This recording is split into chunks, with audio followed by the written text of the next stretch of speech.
ভারতে গাধার সংখ্যা হ্রাস পাচ্ছে। একটি আন্তর্জাতিক দাতব্য সংস্থা ব্রুক ইন্ডিয়া তাদের সমীক্ষার মাধ্যমে জানতে পেরেছে যে 2012 থেকে 2019 সালের মধ্যে গাধার সংখ্যা 61.23% কমে গেছে। এই সংকটের পেছনে প্রধান কারণ হিসেবে গাধার অবৈধ চামড়ার বাণিজ্য এবং সেগুলি চীনে পাচার হওয়ার বিষয়টি উঠে এসেছে। গাধার চামড়া চীনে একটি ঐতিহ্যবাহী ওষুধ ইজিয়াও তৈরিতে ব্যবহার হয়। ইজিয়াও প্রায় দীর্ঘায়ু এবং যৌন ক্ষমতা বৃদ্ধির জন্য ব্যবহৃত হয়, যা গাধার চামড়া দিয়ে তৈরি করা হয়।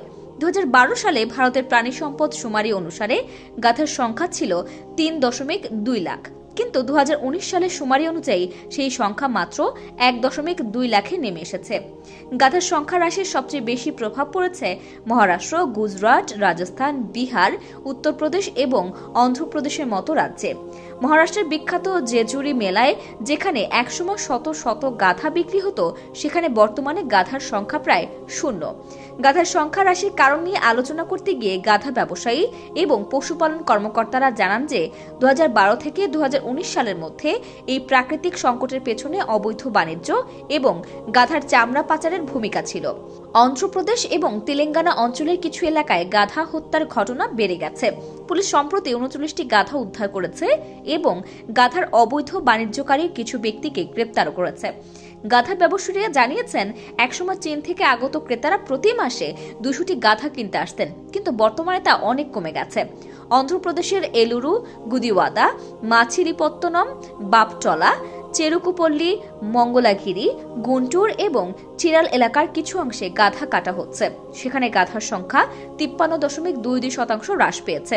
রাজস্থানের সবচেয়ে বড় গাধার মেলা অনুষ্ঠিত হয়, কিন্তু সেখানে এবার গাধার সংখ্যা কমে গেছে, যা পুরো পরিস্থিতির জন্য অত্যন্ত উদ্বেগজনক।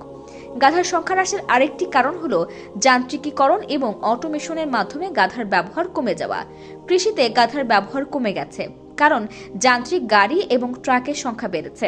অনেক গাধার মালিক তাদের গাধাকে বিক্রি করে অন্য পেশায় চলে যাচ্ছেন, তাই গাধার সংখ্যা প্রতিনিয়ত কমে যাচ্ছে। এছাড়া গাধার ঋণী সম্প্রদায়ের সদস্যরা এখন অন্যান্য পেশায় যেমন ব্যবসা বা চাকরিতে যুক্ত হচ্ছেন। পাকিস্তানে গাধার সংখ্যা একটু বৃদ্ধি পেয়েছে।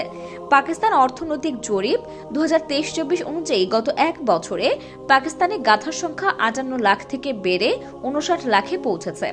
2019-20 সালে দেশটিতে গাধার সংখ্যা ছিল 55 লাখ এবং 2022-23 অর্থ বছরে তা 58 লাখে দাঁড়ায়। পাকিস্তানে গাধার সংখ্যা বৃদ্ধির অন্যতম কারণ হল মালামাল বোঝাইয়ের জন্য গাধার ব্যবহার। গৃহপালিত প্রাণী নিয়ে পাকিস্তানের অর্থনীতি একটি গুরুত্বপূর্ণ অংশ। এখানকার প্রান্তিক পরিবারগুলো গৃহপালিত প্রাণী পালন করে এবং তাদের জীবিকা নির্বাহ করে। দেশের অর্থনৈতিক প্রবৃদ্ধি এবং খাদ্য নিরাপত্তার জন্য গৃহপালিত প্রাণী উৎপাদন একটি গুরুত্বপূর্ণ ভূমিকা পালন করে। তবে পাকিস্তানে ঘোড়া এবং ঘোড়া গাধার সংকর জাতের সংখ্যা গত 5 বছরে বাড়েনি। ভারতে গাধার সংখ্যা হ্রাসের সঙ্গে সঙ্গে চীনের প্রভাব উল্লেখযোগ্যভাবে বৃদ্ধি পাচ্ছে। চীনে গাধার চামড়ার ব্যাপক চাহিদা রয়েছে, যা ইজিয়াও তৈরি করতে ব্যবহৃত হয়। এ কারণে ভারতের অনেক অঞ্চলে গাধার অবৈধ বাণিজ্য চলছে। গাধার চামড়া চীনে পাচারের মাধ্যমে বিপুল পরিমাণ অর্থ উপার্জন করা হচ্ছে। ভারত সরকারকে এখন এই সংকট মোকাবেলায় দ্রুত পদক্ষেপ নিতে হবে। অবৈধ গাধা বাণিজ্য বন্ধে কার্যকর আইন প্রণয়ন এবং গাধা মালিকদের আর্থিক সহায়তা প্রদান করা জরুরি। একই সঙ্গে কৃষি ও পরিবহন ক্ষেত্রে গাধার ব্যবহার বৃদ্ধি করার মাধ্যমে তাদের সংরক্ষণ করা যেতে পারে। অন্যথায় গাধার সংখ্যা আরও হ্রাস পেয়ে এই প্রাণীটি বিলুপ্তির পথে চলে যেতে পারে।